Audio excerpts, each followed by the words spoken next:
Joining us, though, amid a very excited crowd growing over there in Hawthorne, is Jesse Anderson. Jesse, how's everything going in LA?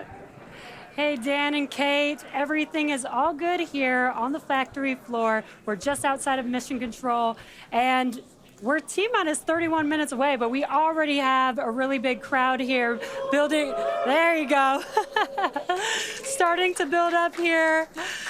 Every flight of Starship has made huge progress, and today is another exciting one. We're joined by Starship, Raptor, and Starlink teams here with me today, and everyone is getting super excited for this flight test. So with that in mind, I expect it to get very loud in here soon. But for now, I'm going to hand it back over to you guys at Starbase for a quick look back at the flights that brought us here today. Kind of the star of the show for a lot of stuff today. A huge block of upgrades to Starship's upper stage are debuting on this flight test, adding more capability. We'll start off up top. Those forward flaps got a redesign. They shrunk in size. We shifted them towards the top of the vehicle, away from the heat shield. That's going to make it significantly less exposed to re-entry heating. And then Starship itself, we made it about 2 meters taller. So we stretched it up to about 52 meters. That allowed us to add 25% more propellant volume, along with a bunch of propulsion upgrades like vacuum jacketing of those feed lines to the engines, an entirely new feed line system for the Raptor vacuum engines, an improved avionics module for propulsion, all that adding performance and the ability to fly longer missions. And just like on Flight 6, tiles have been purposely removed to stress test vulnerable areas.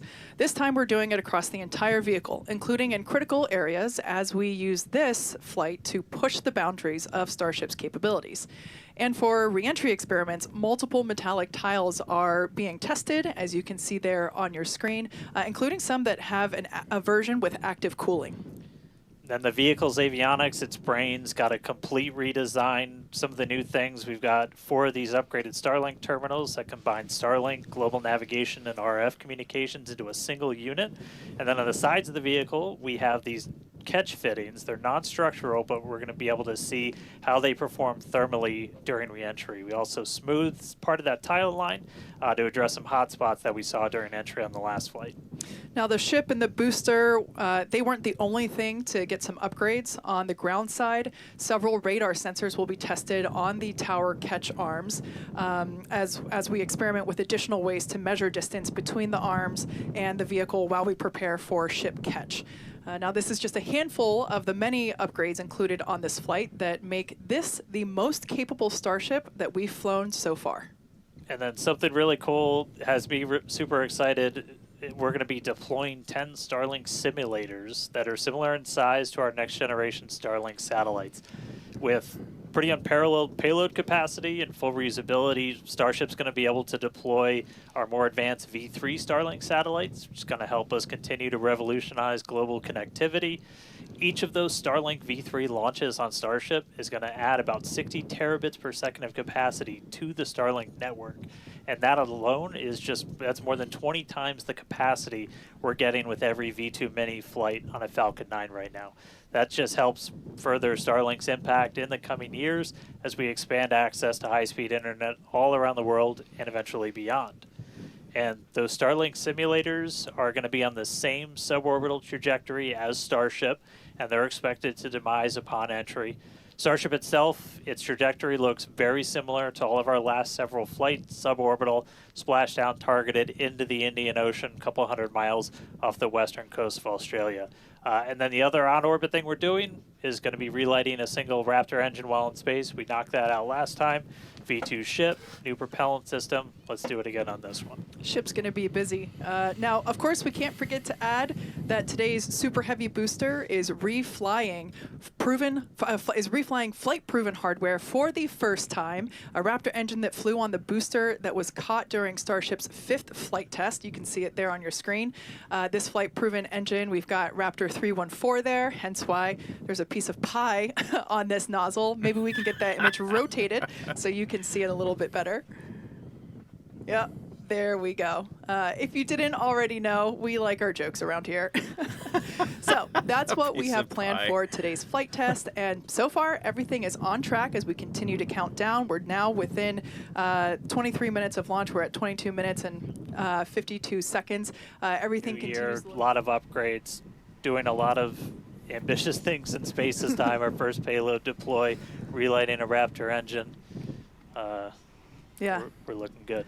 So as we mentioned before, we have an opportunity to hold at T-minus 40 seconds, not tracking any issues at the moment that would be necessary right now. So fingers crossed we can pass through that checkpoint without stopping. But the folks on console are continuing to evaluate the launch commit criteria, making sure that the winds are within limits as well as any other weather restrictions. But man, compared to yesterday, this is a textbook gorgeous day. Oh yeah, little breezy Yeah. today, but we got clear blue skies for a launch today. So at this point, all the prop has been loaded on the vehicle. We've closed everything out. We're doing our final thrust vector controls, our steering the engine checkouts. Once we hit the 30-second mark, we'll hear the flight Come director on, give baby. the final go for launch. So we're under a minute. As we said, we're not expecting a hold at T-minus 40. But do not be shocked if that happens. It has happened in the past, and we can hang out there for a couple of minutes if we need to. If memory serves me right, We hold my breath for 4 seconds. Pass through prop load gate.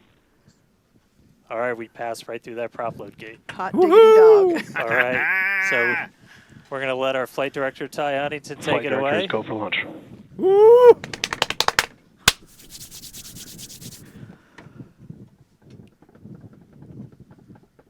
And 20 seconds.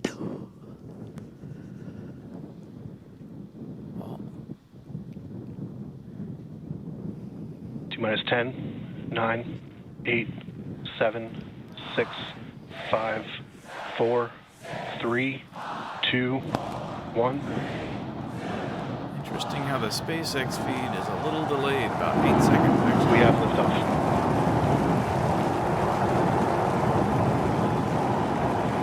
There it goes. Woohoo! All 33 engines look like they're lit. Vehicle's pitching downrange. Awesome. Booster check pressure is nominal. Wow.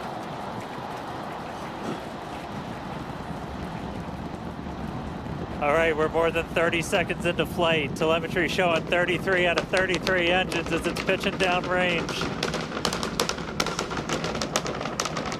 Booster chip, avionics power, and telemetry nominal. Hearing good call-outs on the ship and booster avionics. You Ooh. just heard the rumble hitting What us is that about that's 6 peeling miles off away. there? Watching Starship arc into just endless blue skies right now. There's Vehicle something supersonic. peeling off right here. What is that? More than a minute into flight, the vehicle's supersonic. Hopefully it's not important. Max Q. So we just passed through max Q. That's the greatest stress the vehicle's going to experience on the way uphill. Look at it still coming Reminder off. that all of our What is teams that? down here on the ground are now looking at systems on the tower. They just did a manual check through. That's going to inform that manual flight director's decision. It's amazing how there's hardly Next moment coming up, any though, is going to be clue or hot any staging. Don't take your eyes off exhaust it. It's one heck of a light show. cloud. What a gorgeous ascent. 6 ship engines getting ready to ignite. That's going to happen while we're still attached. We can still see the ship's engines from the ground.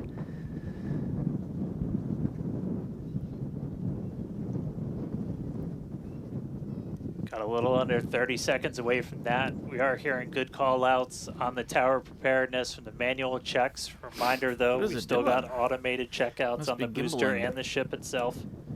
It's going more horizontal. But as of right now, our manual checks and now our it's manual going back. commanding That's is weird.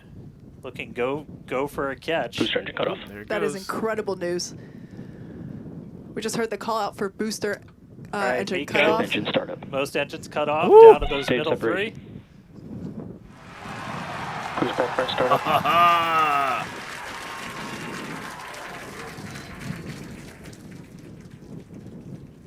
Wow.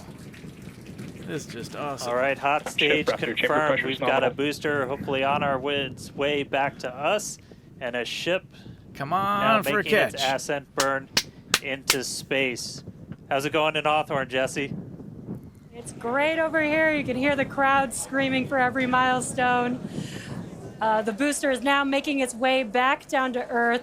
Looks like we have 12 of those Thought it 13 blew up. engines ignited. We're using the engines that actually gimbal. We are So go Missing for an booster engine. return. Oh, nope. I guess there was turning an off. excellent call out there. We are go for booster Ship return. avionics, power and telemetry nominal. There go for There's a lot of catch. criteria that needed to line up to ensure that we could have a Cruise back safe burn shutdown. booster catch, and it sounds like we got the go for that. Oh, and there goes the ring. You can see it actually in their long-range And there camera. you can see on your screen, Unbelievable. we had we just jettisoned the hot stage, and there's a great, Awesome. excellent view there of the hot stage floating away That is from the incredible. super heavy booster. Now we've shut down the engines for that boost back burn. That confirms boost back burn is now complete. That was the first of 2 burns required for the vehicle to make its way back down to Earth. And next coming up will be the landing burn. That's going to be 13 of those center engines igniting again. And that will then go down to, from 13 down to There's 3 engines 2.6 just right before million we touch people down for that watching the booster SpaceX catch. view or stream. Now, reminder, our stage 1 Unbelievable. objectives are to have a controlled ascent, stage separation, as well as a controlled boost back burn and hot stage as well. So we're looking good for that so far. Some great views there from the the ring. ship of Earth. That looks incredible. You can see it. That is so cool. You can't hardly see it in that view. Now, Starship's ship is still firing its engines right now. Starship trajectory nominal. And great call outs. it's right there. Starship's That's the ring. trajectory is nominal. Seems to be You can easy. follow I think along it's coming the down telemetry, the altitude Doesn't make any sense. in the bottom left-hand corner for the super heavy booster, as well as the bottom right-hand corner for the ship. And these views Oh, it's are flipped. just amazing. It is coming fast. Again, the booster is currently making its way Oh my back gosh. to the tower. Look at it today. come. So we're looking forward to a booster catch with the chopsticks. And in the meantime, you can see those grid fins there, helping to control the vehicle and guide it back to its landing site. Booster FTS is saved. Now with that, we're going to hand it back. How's it going over there, Dan and Kate? How are you doing, Wow. Kate? Seeing Look that at in it. You person. can see the thing glowing. It is You know, Dan had to take that entire segment because I couldn't talk. That was incredible. There it is. We can see the booster coming back in now through the plume. At least it looks that way to us.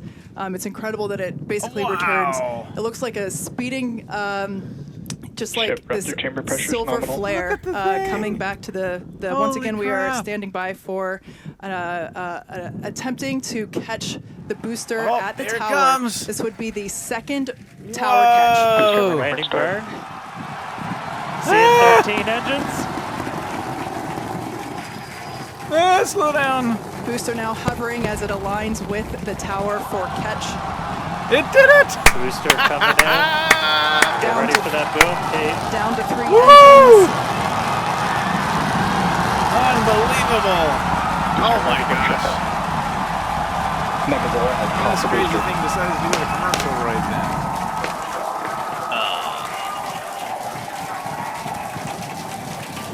Wow.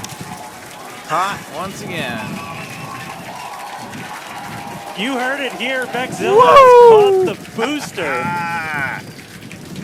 Once again, for the second time, a successful catch by the launch tower. This is the same tower, the launch pad, where that booster took off from just 7.5 minutes ago. Wow. Great great view Oh, from look at the it. chopstick arms, Tilting back and looking forth a at little bit those on those hypersonic pins. grid fins that steer That the is so booster cool. for that precision landing. It And I almost mean, looks like it's Wow. flapping its yeah, wings. you can see just how small that catch fitting is too on something that's just so massive. Wow. That was absolutely insane. Meanwhile, We're not done, but We're wait, not there's done more. Look at that. But, oh, Wow, that was Starship just doesn't have all absolutely of its stunning. engines lit. That's not good. It's missing a couple. And this, of 3 course, engines. a gorgeous view there from the tower looking down at the top of the booster. Oh, maybe it was in the midst of shutting down. all right, and we are tracking. Now we're standing by for views from the ship, Uh-oh. but who can Did take their Starship eyes blow off up? of that incredible sight? Something, I think, That happened is to the once Starship. again the second catch of a booster back at the launch tower. It was incredible to see I it think come the back Starship down. blew up. Just the That would silver suck. flare in the sky. And we can still see the launch plume behind us, and wow, that we definitely I can't speak for you, Dan, but We have another engine shutdown as well. So thanks that's a replay everyone of for what continuing happened. to stick around as we were checking in on the status of the ship. At this point in time, we can confirm that we did lose the ship. However, Starship, the total vehicle, did have an on-time liftoff at 4:37 p.m. Central Time from the launch pad just behind us at Starbase Texas. Gorgeous ascent and successful stage separation. The booster pushed the ship off, and the ship disconnected during that stage separation. The booster came back for a successful, the second ever booster catch at the launch tower, which was pretty incredible to see. Yeah, it was great to see the booster come down, but we are obviously bummed out about ship. It looked like we lost contact with it a little under 8.5 minutes into flight. That's roughly when you start to get to that main engine cutoff. We obviously need to go through all the data. It's going to take some time. In the next hours, days, we're going to figure out exactly what happened, come back, fly the next one, get even farther. Reminder, it's a test. It's a flight test. It's an experimental vehicle.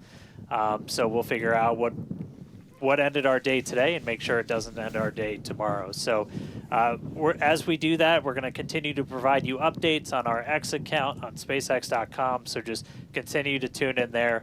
As we learn what happened, we'll be ready to share it. Exactly.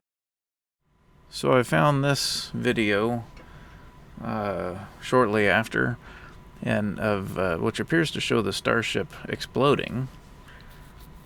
And then I'm not sure if this one is. I don't think that it was manufactured or CG or anything like that. But then there's an awful lot of these ones around from different perspectives, showing the exploded ship burning up in the atmosphere. So kind of interesting, quite reminiscent of when the shuttle exploded and burned up in the atmosphere many years ago, back in the early 2000s.